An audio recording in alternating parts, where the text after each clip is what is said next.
사도행전 6장 1절로 7절까지 한 절씩 교독하겠습니다. 그때 제자가 더 많아졌는데 헬라파 유대인들이 자기의 과부들이 매일의 구제에 빠짐으로 히브리파 사람을 원망하니 12사도가 모든 제자를 불러 이르되 우리가 하나님의 말씀을 제쳐놓고 접대를 일삼는 것이 마땅하지 아니하니 형제들아 너희 가운데서 성령과 지혜가 충만하여 칭찬받는 사람 7을 택하라. 우리가 이 일을 그들에게 맡기고 우리는 오로지 기도하는 일과 말씀 사역에 힘쓰리라 하니 온 무리가 이 말을 기뻐하여 믿음과 성령이 충만한 사람 스데반과 또 빌립과 브로고로와 니가노르와 디몬과 바메나와 유대교에 입교했던 안디옥 사람 니골라를 택하여 사도들 앞에 세우니 사도들이 기도하고 그들에게 안수하니라. 하나님의 말씀이 점점 왕성하여 예루살렘에 있는 제자의 수가 더 심히 많아지고 허다한 제사장의 무리도 이 도에 복종하니라. 아멘. 자, 오늘 말씀의 제목은 교회의 건덕, 교회의 건덕이라는 제목으로 하나님의 말씀을 증거하도록 하겠습니다. 성경에 보면 여러 부분에서 덕을 세우라 이런 내용이 많이 나옵니다. 그 중에 한 군데가 베드로서 1장 5절 이하에 보면 그 덕에 대한 내용을 나오는데 그 성화 8가지 그 스텝이 나옵니다. 첫 번째가 믿음이죠. 우리 신앙인들은요, 믿음으로부터 출발하는 것입니다. 무엇이든. 그리고 믿음 다음에 무엇이 있는가? 믿음의 덕을 이렇게 나옵니다. 믿음의 덕을, 덕의 지식을, 지식의 절제를, 절제의 인내를, 인내의 경건을, 경건의 형제우애를, 형제우애 위에 사랑을 더하라. 이렇게 8가지 스텝을 말하고 있는데 그 두 번째 단계가 뭐냐? 덕이라는 것이. 우리가 믿음이 있어 이제 신앙생활을 시작하면 그 다음에 우리가 더해야 될 덕목이 무엇인가? 덕이라는 것입니다. 덕이라는 것은 자신의 인격뿐만 아니라 상대에 대한 예우, 또 상대를 배려하는 마음, 그러한 모든 것들을 아우르는 그러한 단어라고 말할 수 있습니다. 교회는 이와 같이 덕 세우는 일에 힘을 기울여야 한다. 그리고 오늘 본문에 나오는 이 초대교회도 이 덕 세우는 일에 조치를 취하는 내용이 오늘 본문에 나오고 있는 것입니다. 성령 강림 이후에 폭발적인 복음의 확장이 나타납니다. 복음을 전하는 그 순간순간마다 구원받는 영혼들이 많이 나타나게 됩니다. 그리고 그것을 통해서 교회가 생겨났습니다. 그리고 교회를 통하여 사람들이 모였고 또 그들은 한 마음과 한 뜻이 되어서 하나님을 섬기는 일에 힘을 기울였습니다. 또한 물질조차도 유무상통했어요. 필요를 따라 있는 자들에게, 있는 자들은 없는 자들에게 나누어 주고 또 없는 자들은 그것으로 또 자신의 삶을 영위하고, 그러니까 물질이 내 것이라 여기지 않고 유무상통하는 그런 은혜로운 역사가 나타났습니다. 이렇게 순수하고 은혜로운 초대교회의 그런 역사들이 나타났지만 한편으로는 또 사도행전 5장에 나타나는 것처럼 아나니아와 삽비라와 같은 그러한 죄악된 일도 나타났습니다. 바나바가 밭을 팔아서 사도들의 발 앞에 둡니다. 그것을 보고 아나니아와 삽비라도 자기 자신들도 그렇게 해야 되겠다. 처음에는 선한 동기였을지 모릅니다. 근데 그것을 팔아가지고 사도들에게 바치려고 보니까 마음에 뭐가 들어왔는가 하면 욕심이 들어왔어요. 아까운 마음이 들어온 것이. 그러니까 그러한 욕심이 들어오고 아까운 마음이 들어왔다라는 것을 볼 때 이 아나니아 삽비라가 밭을 팔은 이유는 바나바가 밭을 팔아서 사도들의 발 앞에 순수하게 놨던 그런 마음과는 좀 다르게 자신들의 이름을 내고 싶은 공명심이 그들에게 있지 않았을까 생각해 볼 수 있습니다. 어쨌든 아나니아 삽비라는 밭을 팔아서 다 내놓지 못하고 절반만 내놓고 절반을 감춥니다. 욕심이 들어와서 그런 것이죠. 그러나 그것으로 말미암아 어떻게 되는가? 성령을 속인 죄로 말미암아 둘 다 죽임당하게 됩니다. 그러니까 그만큼 성령을 회방하는 죄, 성령을 속이는 죄, 하나님이 엄격하게 다루신다라는 것. 물론 초대교회 당시에 특별한 시기에 특별한 그런 사건을 통해서 하나님이 교회를 든든하게 세우기 위한 조치로 취하신 일이긴 하지만 어쨌든 우리도 그런 일들을 통해서 성령을 회방하는 죄가 얼마나 무서운 죄인가 잘 살펴볼 필요가 있습니다. 오늘 본문에 나오는 이 내용도 그런 유사한 형태의 욕심이 나타납니다. 물욕인 것이죠. 그러니까 인간은 끊임없이 이 욕심과 싸울 수밖에 없습니다. 일반 사람들, 자연인들은요, 욕심을 싸우지 않고 도리어 권장합니다. 그런 경쟁이야말로 너를 진화하게 만들고 또 모든 면에서 발전하고 또 성장하는 계기가 된다. 물론 긍정적인 측면에서 볼 때 그러한 부분이 없지 않아 있습니다. 그러나 물질에 대한 이 욕심에 대한 부분은 성경적으로 우리가 헤아려 볼 때 그것은 과도할 경우에 욕심이 된다 분명히 말합니다. 돈을 뭐 하지 말라고 써 있는가 하면 돈을 사랑하지 말라 써 있습니다. 사랑한다는 건요, 과도하다는 것입니다. 적정하게 관리하고 필요를 따라 쓰는 것은 알맞은 것이고 하나님께서 베푸신 은혜를 잘 사용하는 것입니다. 그러나 그것을 사랑하게 되면 그때부터 문제가 발생한다라는 것이 시편 3절에 보면 악인은 그의 마음의 욕심을 자랑하며 탐욕을 부리는 자는 여호와를 배반하여 멸시하나이다. 탐욕을 부리는 자는요, 하나님의 말씀을 배반한다라는 거예요. 그만큼 하나님의 뜻을 따르지 않고 불순종하는 계기가 무언가 탐욕이 들어올 때 그렇다라는 거예요. 탐욕이 들어올 때. 요한일서 2장에도 말하잖아요. 육체의 정욕과 안목의 정욕과 이생의 자랑, 이 세 가지가 세상을 주관하는 가치라는 것이 모든 사람들은 거기에 다 함몰돼서 살아간다라는 거예요.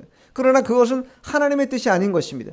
하나님으로부터 나온 것이 아니라 세상으로부터 온 것이라 분명히 말하고 있는 것이. 근데 우리도 사람인지라 신자이기도 하지만 먼저는 사람인지라 이 육체의 부패성이 남아있어서 그 욕심이라는 것을 완전히 떨어버리기가 어려운 것입니다.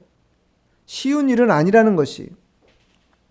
그러나 우리가 성경을 통해서 왜 그러한 부분들을 자꾸 되뇌이고 읽고 묵상하는가?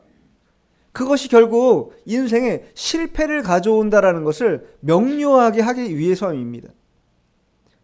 여호수아에 보면요, 출애굽해 가지고 여호수아 이스라엘 백성들이 여리고성, 가나안 땅 건너 여리고성 처음 이제 점령합니다. 하나님의 은혜로 여리고성 점령하게 됐어요. 근데 문제는 두 번째 성인 아이성을 정복하려고 할 때 문제가 생깁니다. 아이성은요, 여리고성에 비하면 보잘것없고 또 인구수도 많지 않기 때문에 뭐 조금만 보내도, 그래서 처음에 몇 명 보내? 3,000명 보냅니다. 그러나 어찌된 일인지 아이성을 점령하는 일을 실패하게 돼요. 그 왜 실패했는가 원인을 찾아보니까 그 원인이 무엇이었는가?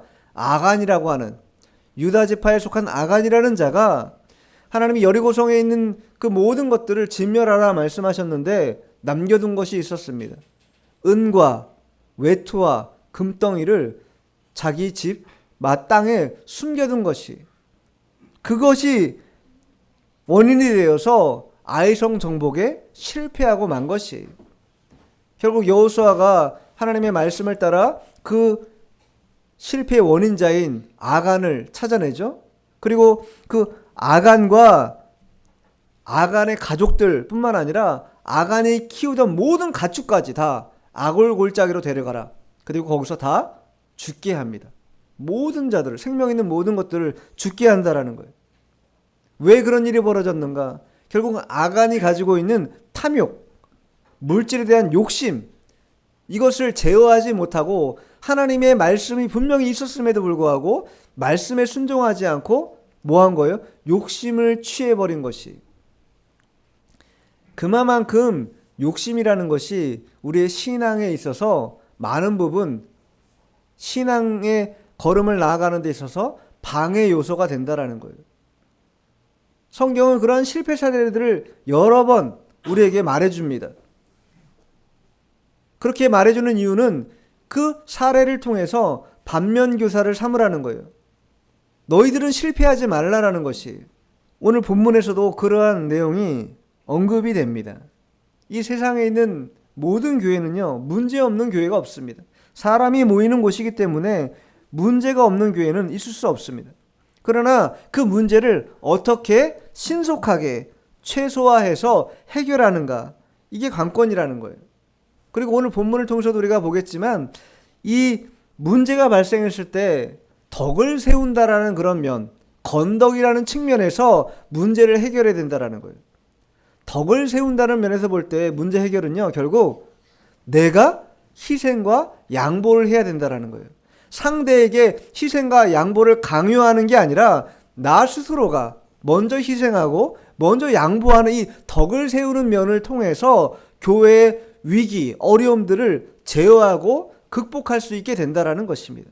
오늘 본문이 그러한 내용을 아주 잘 보여주고 있어요. 또한 로마서에서도 보면 그러한 면을 강조하고 있는데 로마서 한번 찾아볼게요. 로마서 14장 18절 19절 읽어보세요. 이로써 그리스도를 섬기는 자는 하나님을 기쁘시게 하며 사람에게도 칭찬을 받느니라. 그러므로 우리가 화평의 일과 서로 덕을 세우는 일에 힘쓰나니. 서로 덕을 세우는 일을 힘쓴다. 서로 덕을 세우는 일에 힘써야 된다라는 거예요. 어느 일정한 한두 사람만 덕을 세우면 되는 것이 아니라 교회 모든 성도들은 아이에서부터 장년에 이르기까지 모두가 다 서로 덕을 세우는 일에 힘을 써야 한다라는 거예요. 그리고 그리스도를 섬기는 자라면 그 덕세움을 통하여서 하나님을 기쁘시게 하고 또 그 덕세움을 통하여 사람들에게도 칭찬을 받게 된다. 그래서 교회 안에서 이 건덕이라는 것이 굉장히 중요한 덕목이다. 덕을 세워가는 것, 나의 인격을 수양하는 것뿐만 아니라 교회 공동체 또 조직 안에서 여러 가지 어려움들을 극복하고 또 해결할 뿐만 아니라 교회 공동체가 전체가 다 하나님을 기쁘시게 하는 그러한 조직으로 나아갈 수 있는 그러한 덕목으로서 덕 세우는 일이 강조되고 있다. 이렇게 알 수 있는 것입니다. 그러니까 화평하기 위해서 우리가 할 일이 무엇이겠습니까? 양보하는 미덕이죠. 화평을 한다라는 건요, 어떤 트러블이 생겼을 때 누군가는요, 숙이는 것입니다. 박수가요, 맞부딪히기 때문에 소리가 나는 것처럼 누군가 하나 숙이고 양보하면요, 소리가 나지 않는 것이에요. 다툼이 나지 않는 것입니다. 그러한 미덕을 보여줘야 한다. 그래서 교회는요, 하나님의 진리면, 이 하나님의 진리를 추구하는 면에 있어서는 양보하면 안 됩니다. 결코. 그러나 다른 모든 것들은 우리가 더러 어려움이 있어도 희생하고 양보함으로 인해서 교회의 건덕을 이루어가는 것, 이것이 매우 중요하다. 이렇게 말할 수 있습니다. 자, 그러면 오늘 본문을 통해서 교회 건덕을 위해서 우리가 할 일들이 무엇인가 몇 가지 살펴보도록 하겠습니다. 자, 먼저 본문 1절입니다. 1절 한번 읽어보세요. 그때 제자가 더 많아졌는데 헬라파 유대인들이 자기 과부들이 매일 구제에 빠짐으로 히브리파 사람을 원망하니. 그때 제자가 더 많아졌다. 그때라는 건 언제인가? 사도행전 4장에 보면요, 사도들이 엄청 핍박을 많이 받습니다. 복음 전하는 것 때문에 종교 지도자들을 통해 많은 핍박을 받게 되고 그것으로 말미암아 교회는요, 성도들이 함께 합심해서 기도하는 그러한 내용이 나옵니다. 그러한 때 어떤 일이 벌어졌는가? 제자가 많아졌다라는 거예요. 교회가 핍박당하고 그 핍박을 해결하기 위해서 성도들이 함께 모여 기도하는 이러한 일이 있었는데 그 일로 말미암아 교회가 더 제자가 많아졌다라는 거예요.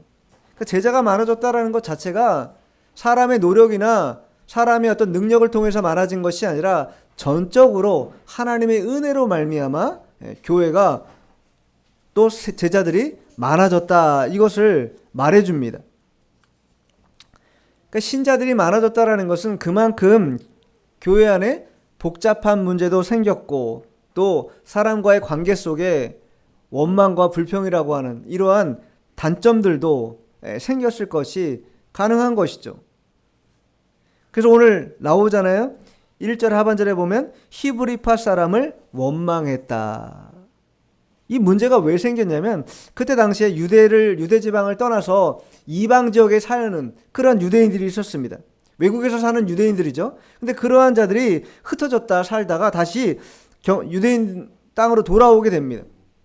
유대 땅으로 돌아와요. 그래가지고 같이 더불어 사는데, 그래서 그러한 자들을 뭐라고 말하냐면 헬라파 유대인들이다 이렇게 말합니다. 이방 지역에서 살다가 돌아온 그런 유대인들. 그런데 그 모든 다수 이방 땅에 살다가 돌아왔기 때문에 물질적으로 볼 때 도움을 받을 수밖에 없는 그런 어려운 형편에 있는 과부들이 많았습니다. 교회가 적극적으로 돌보지 않으면 생활하기가 어려운, 공계라는 것은 음식을 제공한다라는 것이, 그러니까 이 말인즉슨 음식을 먹지도 못하는 그런 어려운 과부들이 상당히 많았던 것이. 그런데 히브리파 유대인들이 어떤 이유인지 몰라요. 행정의 어떤 그런 사람들이 많아짐으로 말미암아 행정의 공백인지 아니면 의도적으로 히브리파 유대인들이 헬라파 유대인 과부들을 좀 약간 제외하고 자기들만 독식하는 그러한 구조였는지는 모르겠지만 어쨌든 그러한 문제로 말미암아 원망이 생겼다라는 거예요. 헬라파 유대 과부들이 제공을 받지 못하게 되는 거예요. 계속 빠지는 거예요. 히브리파 이 유대인의 과부들은 그 공계를 계속 제공받는데 왜 헬라파 유대인 과부들은 왜 그 공계를 받지 못하는가? 이것 때문에 불평이 생겼다라는 거예요. 원망이 생겼다라는 거예요. 여기 원망이라는 단어는요, 공기스모스라고 하는데 불평이라는 뜻도 있지만 투덜거림 이런 뜻입니다. 투덜거림. 투덜거린다는 건요, 뭐 아주 큰 어떤 징후는 아닌 것 같아도 매사에 모든 면에서 투덜투덜거리고 만족하지 않는다라는 거예요. 이 말은 구약 시대에요, 이스라엘 백성들이 출애굽해가지고 자신들의 만족스럽지 못할 때 하나님과 모세를 원망하지 않습니까? 그때 쓰였던 단어와 똑같은 단어입니다. 그만큼 심각한 문제예요. 사람을 원망하는 것은 곧 그 위에 그 사람을 세우고 또 다스리시는 하나님을 원망하는 것과 같은 성격이다 이렇게 말할 수 있어요. 그래서 마귀는 계속해서 교회 안에 그 조직 내에 있는 구성원들을 뭐하게 만들어요? 투덜거리게 만들고 불평하게 만들고 원망하게 만든다라는 거예요.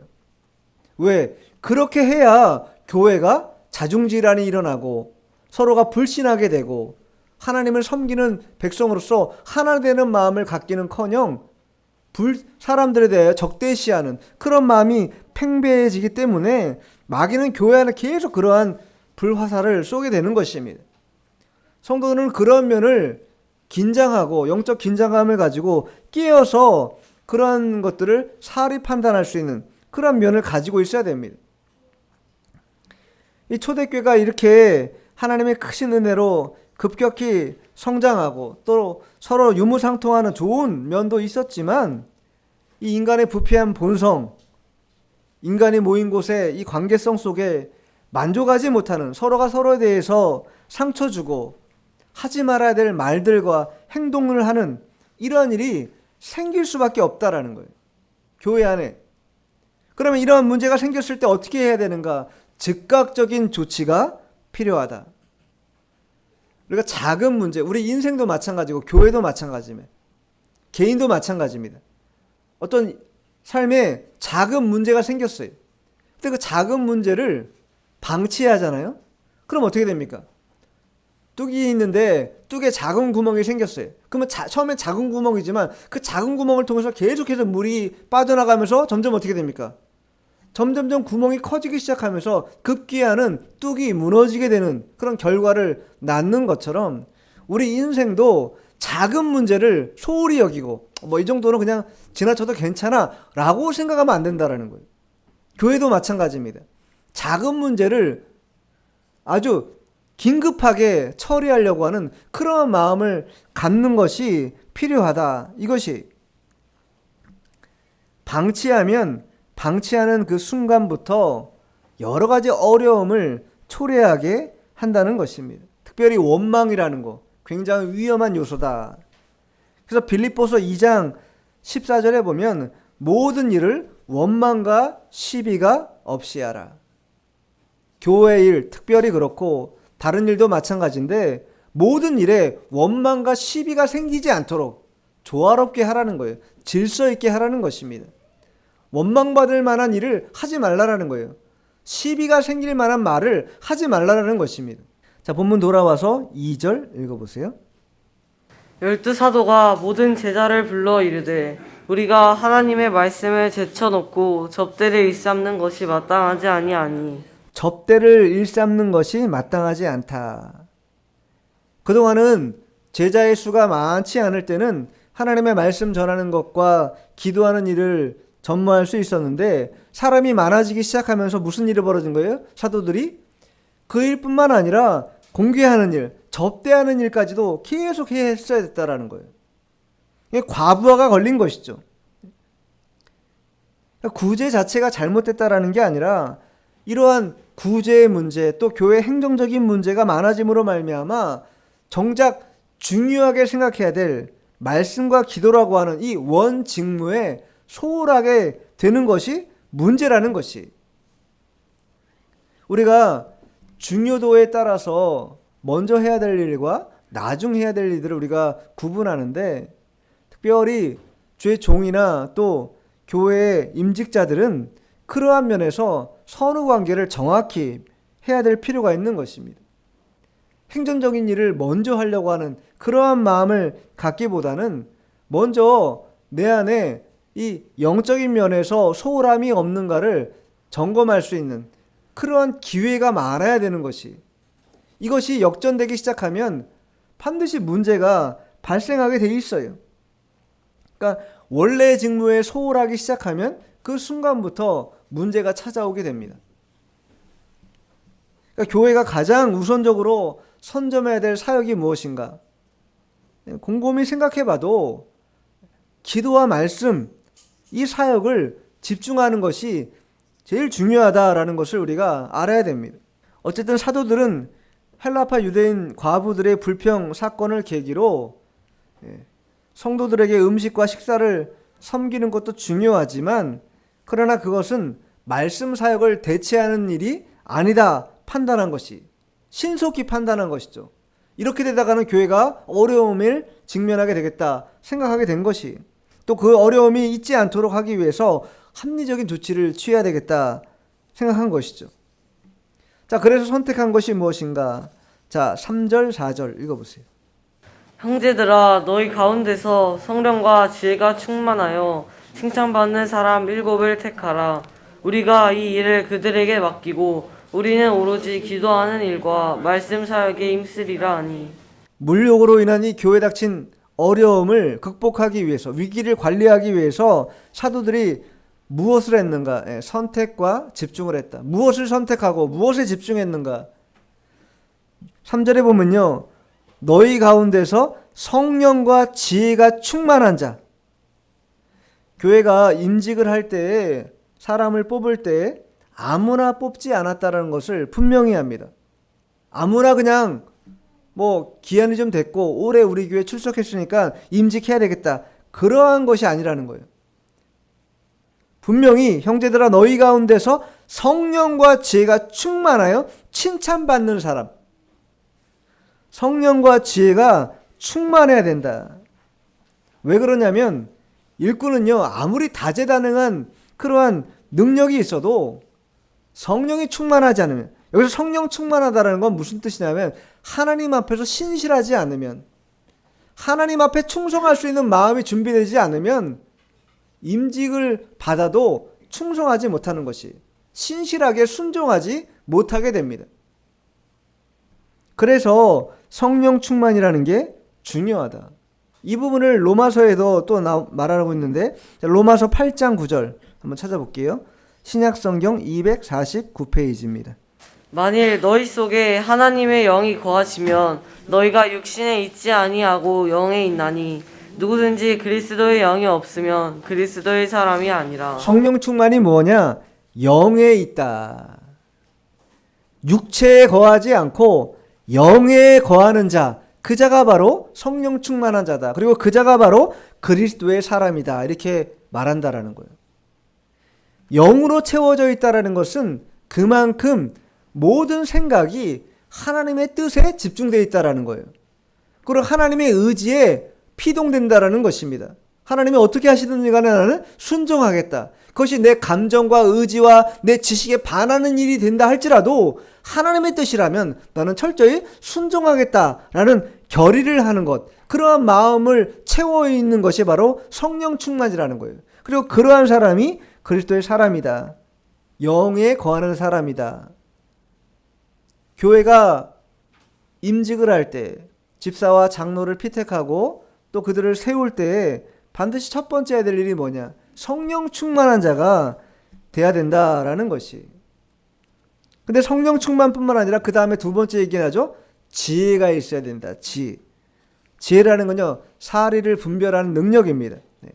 그러니까 어느 편으로도 자신의 유불리를 따라서 저울이 기울어지는 그런 판단을 하는 그러한 자가 아니라 어떠한 상황에서라도 중심을 잘 잡을 수 있는, 이 균형을 잘 잡을 수 있는 그러한 자가 지혜로운 자다, 이렇게 말할 수 있습니다. 양심이 파손되지 않아야 되겠죠. 양심이 화인 맞지 않아야 됩니다. 그래야 균형을 가질 수 있고, 그래야 지혜롭게 일을 처리할 수 있는 것입니다. 나에게 유리하다고 해서 불편부당하고 또 부조리한 일에 손들어주는 그러한 일이 없게 되는 것입니다. 양심에 화인 맞은 그러한 사람이 많을수록 자신이 유불리에 따라서 어떤 것은 손을 들어주고 어떤 것은 손을 들어주지 않는, 진실과 진리와는 상관없이 오직 중심이 자기 중심이 되어버린다라는 거예요. 그런 사람은 지혜로운 사람이라 말할 수도 없고, 그러한 사람을 교회의 임직자로 세울 경우에 교회가 당하는 어려움이 크다, 이렇게 볼 수 있습니다.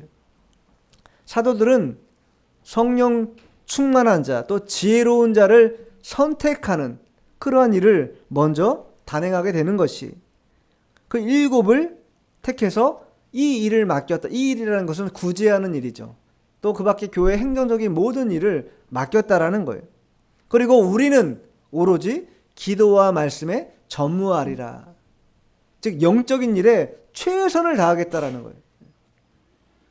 교회라는 것은 영적인 일에 최선을 다할 때 나머지 일들도 잘 되어지게 되어 있습니다. 교회가 커지고 사람이 많아지면 많아질수록 이 행정 업무, 사람과 관련된 일이 많아지게 돼 있어요. 그러다 보면 자칫 잘못하면 사람 일을 중심으로 교회가 돌아갈 수 있게 된다라는 거예요. 그렇게 될 경우에 성령 충만한 그런 일들은 요원하게 될 수밖에 없다, 이것이에요. 그래서 일이라는 것은 분담해야 될 것이고, 또 함께 분담한 일들을 충성스럽게 감당할 필요가 있는 것이. 사도들은 무슨 일을 했는가? 오로지 먼저는 기도하는 일을 행했다. 교회도 그렇고 사람도 그렇고 아무리 훌륭한 사람이라 할지라도 하나님께서 그 사람의 일을 도와주지 않으면요, 열매 맺을 수 없습니다. 어떠한 일도. 우리가 생각할 때 그러면 예수 안 믿는 사람 잘 나가는 거, 예수 안 믿는데도 불구하고 뭐 떵떵거리고 잘 살고 건강하고 질병 없이 뭐 굉장히 세상을 호령하며 사는데 그거는 어떻게 되는 겁니까? 이렇게 말할 수도 있습니다. 그러나 그런 인생이라고 해도 결국은 다 시들게 마련입니다. 시편 73편에 보면 아삽이 기도할 때 말하잖아요. 그러한 자들의 최종적인 결말을 자신이 성전에 들어갈 때 깨달았다라는 거예요. 그들에게 무엇이 있다라는 거예요? 심판이 있다라는 거예요. 예수님 없이 살아가는 거, 그것으로 말미암아 이 땅에서 떵떵거리고 산다 할지라도 그들의 최종적인 종착역이 무엇이냐? 하나님의 심판에서 벗어날 수 없게 된다라는 거예요. 그래서 성도들은 더더욱이 하나님 앞에 기도하는 일에 집중해야 된다. 기도를 통해서 하나님께서 역사하시는 것들을 우리가 바라볼 수 있어야 된다라는 거예요. 그것을 우리는 집중해서 해야 된다. 또 두 번째는 뭐예요? 말씀에 집중해야 된다. 말씀에 집중해야 된다. 이 두 가지, 이 선택과 집중, 사람을 선택할 때 집중해야 될 것이 있다라는 거예요. 성령 충만한 자, 지혜 있는 자를 선택하는 거 집중해야 될 것이고, 또 사도들도 기도와 말씀에 집중해야 된다라는 거. 기도라는 게 왜 중요한가 하면 우리가 세상을 살다 보면 구하는 일이 있고 찾는 일들이 있습니다. 찾아야 될 일들이 있어요. 그럴 때 뭐라고 예수님께서 말씀하셨는가? 자, 마태복음 한번 읽어보세요. 마태복음 7장 7절 8절 읽어보세요. 구하라 그리하면 너희에게 주실 것이요 찾으라 그리하면 찾아낼 것이요 문을 두드리라 그리하면 너희에게 열릴 것이니 구하는 이마다 받을 것이요 찾는 이마다 찾아낼 것이요 두드리는 이에게는 열릴 것이니라. 구하는 이마다 받을 것이요 찾는 이가 찾아낼 것이요 두드리는 이에게 열릴 것이다. 기도하라는 내용이잖아요. 우리가 구하는 것, 찾는 것, 해결할 문제가 있다라고 할 때 기도하지 않고서 뭔가 해결할 수 있을 거라 생각하는 것은요, 큰 오산입니다. 예수님은요, 우리의 모든 것을 알고 계시지만 그렇다고 내가 알고 있으니 기도하지 말아라 이렇게 말씀하신 적이 없습니다. 이미 다 알고 계시면서도 뭐 하라고 했어요? 두드리라는 거예요. 찾으라는 거예요. 발로 뛰라는 거예요. 하나님께 매달리라는 거예요. 그만큼 기도가 성도에게 있어서는 중요하다. 그러니까 우리가 구할 것이 있을 때, 찾을 것이 있을 때 반드시 기도해야 됩니다. 또한 우리가 두 번째는 고난이 있을 때도 기도해야 됩니다. 자, 이번에는 야고보서 한번 찾아보세요. 야고보서 5장 13절. 너희 중에 고난 당하는 자가 있느냐 그는 기도할 것이요 즐거워하는 자가 있느냐 그는 찬송할지니라. 너희 중에 고난당하는 자가 있느냐 그는 기도할 것이요. 고난당하는 일, 우리가 이렇게 삶을 살다 보면 반드시 고난당하는 일을 만나게 됩니다. 그러할 때 넋놓고 아이고 어쩌나 근심하고 걱정한다고 해결되지 않는다라는 거예요. 철저하게 하나님 앞에 나아가서 기도하는 것, 그것만이 고난을 극복할 수 있는 유일한 해법이다. 성경이 우리에게 가르쳐주고 있는 것입니다. 또 즐거워할 땐 뭐 해야 된다고요? 찬송해야 된다. 하나님 주신 이 모든 것들이 얼마나 감사한가, 하나님을 높여드리고 찬송하는 것, 그것이 우리 신자들이 해야 될 일이라 이렇게 말씀해주고 있는 것입니다. 말씀 사역이 그만큼 중요하다. 기도 사역도 그만큼 중요하다. 이렇게 말할 수 있는 것입니다. 자, 본문 돌아와서 5절 읽어보죠.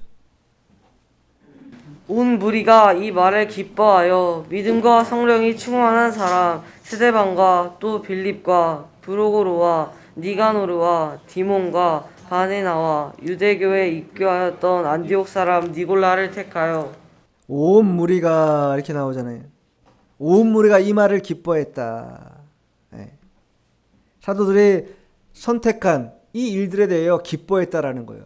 사람들을 임직하고 또 선택과 집중이라고 하는 이 분명한 일을 통해서 교회 일을 해나가는 일에 있어서 사도들만 좋아한 게 아니라 모든 교회 구성원들이 좋아했고 또 기뻐했다. 그렇게 해서 7명의 사람을 선택합니다.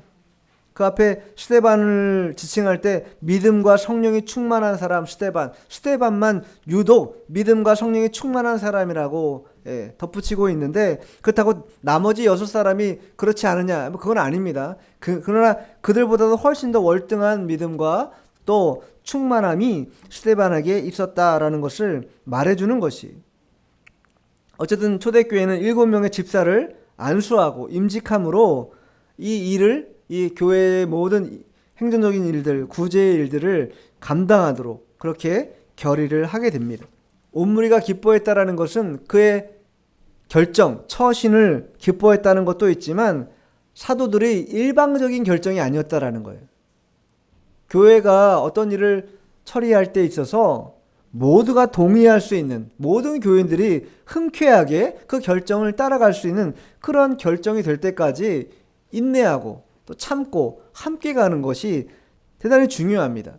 독단적으로 일하고 단독적으로 뭔가 할 수 있다, 이것은요 위험한 발상이라는 것이에요. 교회는 특히 더 그렇습니다. 아무리 주의 종이라 할지라도 독단적으로 뭔가 일을 처리한다, 그때부터 교회에 어려움이 생길 수 있는 것입니다. 자, 6절 읽어보세요. 사도들 앞에 세우니 사도들이 기도하고 그들에게 안수하니라. 기도하고 그들에게 안수했다. 예. 선출된 7명의 집사들을 기도하고 안수해서 이제 구제 사역을 담당하는 그런 집사들로 세웠다라는 거예요. 그러나 그렇다고 해서 우리가 그러면 우리 집사들은 그런 교회 행정적인 일, 구제하는 일, 그런 일에만 집중하면 되는가? 그건 또 아니라는 거예요. 물론 그 일도 해야 되지만 아까도 말씀드린 것처럼 영의 사람이라는 것은요, 영적인 일을 도모하는 것에 힘을 기울여야 되는 것이, 구제하는 일, 교회 행정적인 일을 처리함에 있어서도 그냥 사무적으로 그냥 처리해서 되는 일이 아니라 하나님의 은혜 가운데서 일을 보고 또 하나님의 은혜 가운데 일을 처리할 수 있는 그런 능력을 가져야 되는 것이, 여러분 우리가 알고 있는 것처럼 스데반 집사가 이런 직무를 처리하는 집사로 임직을 받았지만 나중에 사도행전 7장에 보면요, 그가 무엇을 합니까? 순교당하는데 순교당하기 직전에 설교해요. 근데 설교할 때 보면요, 얼마나 놀랍습니까? 스데반의 설교를 보면요, 아브라함 때 일들부터 시작해가지고 쭉 자신의 역사들을 통해서 이 성경을 증거하고 있다라는 거예요. 그런데 단순히 행정만 감당하는 그런 집사가 아니라는 거예요. 역사신학에 또 조직신학에 성경신학에 능통한, 성경과 기도에도 능통한 그러한 집사들이었기 때문에 이 교회의 행정적인 일들도 감당하기에 부족함이 없는 그런 일들을 하게 되었다 이것입니다. 교회 안의 모든 이런 조직 또 임직 이런 것들은 교회의 건덕을 위한 것임을 우리가 분명히 알아야 됩니다.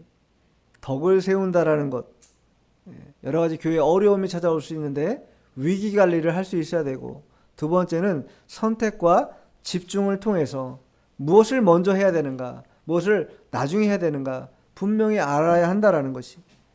자, 그러면 그 결과로서 그렇게 위기 관리를 잘하고 위기 대처를 잘하고 또 선택과 집중을 잘한 그러한 교회가 어떠한 결과가 나타났는가? 마지막 7절 읽어보세요. 말씀이 점점 왕성하여 예루살렘에 있는 제자의 수가 더 심히 많아지고 허다한 제사장의 무리도 이 도에 복종하니라. 하나님의 말씀이 점점 왕성하여 예루살렘에 있는 제자의 수가 더 심히 많아졌다. 지금 처음에 교회에 이 7명의 집사를 세운 이유가 무엇입니까? 처음에 문제 때문이었어요. 헬라파 유대 과부들이 제외당하는 이 문제, 그것으로 생긴 교회 안의 원망과 불평이라고 하는 이 문제 때문에 사도들이 신속하게 대처함으로 말미암아 무슨 일이 벌어진 거예요? 더 많은 제자의 수가 나타나게 되었고, 또 하나님의 말씀은 점점 왕성해졌다, 번져나갔다 이러는 것이죠. 교회에 하나님의 말씀이 왕성하면요, 반드시 제자의 수가 늘어나게 되어 있습니다. 왜냐하면 하나님의 말씀은 운동력이 있어요. 말씀 자체에 능력이 있는 것입니다. 설교자가 능력이 있는 게 아닙니다. 하나님의 말씀 자체에 능력이 있기 때문에 그 말씀을 듣는 그러한 성도들은요, 그 말씀이 유기적으로 우리의 심령을 때리고 쪼갤 것은 쪼개고 버릴 것은 버리게 만들기 때문에 변화가 일어나게 되는 것이, 그래서 말씀을 많이 들으라고 하는 것이고 암송하고 묵상하고 연구하라고 반복하는 것입니다. 강조하는 것이, 히브리서 4장 12절에 보면 하나님의 말씀은 살아있고 활력이 있어 좌우의 날선 어떤 검보다도 예리하여 혼과 영과 및 관절과 골수를 찔러 쪼개기까지 하며 또 마음의 생각과 뜻을 판단하나니. 하나님의 말씀이 이런 일들을 한다라는 거예요. 사람은요 그런 일을 감당할 수 없습니다. 오직 하나님의 말씀만이 우리의 심령을 때릴 수 있다라는 것이, 마치 날카로운 검과 같이 죄악의 것들은 다 버리게 하고 하나님의 뜻을 관철하는 그런 힘이 없을 때는 그 힘을 더욱더 배가시키는 그런 은혜를 베풀고, 우리의 생각과 뜻이 하나님을 떠나 있으면 다시 되돌아오게 만들고, 이러한 모든 것을 무엇이 하는가? 하나님 말씀이 한다라는 거예요. 또 바울이 에베소에 있는 장로들에게 예루살렘으로 떠나기 직전에 당부할 때 뭘 당부합니까? 내가 주와 및 은혜의 말씀에 너희를 부탁한다.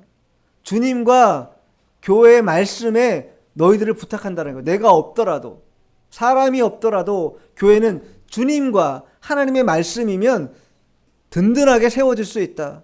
덕을 세울 수 있다. 분명히 바울 사도도 말하고 있는 것입니다.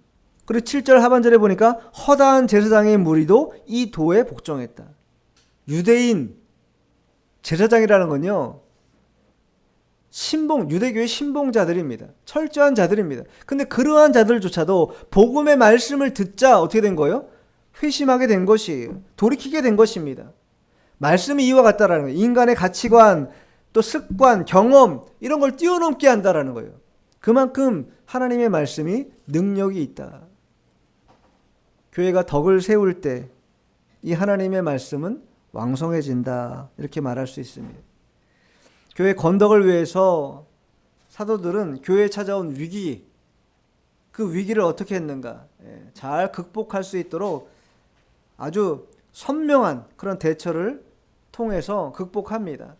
또 그뿐만 아니라 7 집사를 선택하고 또 자신들은 기도와 말씀이라고 하는 것에 집중하는 그런 선택과 집중을 통해서 교회의 어려움을 극복하는 그런 일을 오늘 본문을 통해서 우리에게 보여주고, 그 결과로 마지막에 교회가 말씀이 왕성해지고 제자의 수가 심히 많아지는, 또 제사장들까지도 회심하고 돌아오는 그런 놀라운 역사가 나타나게 되었다 증거하고 있습니다.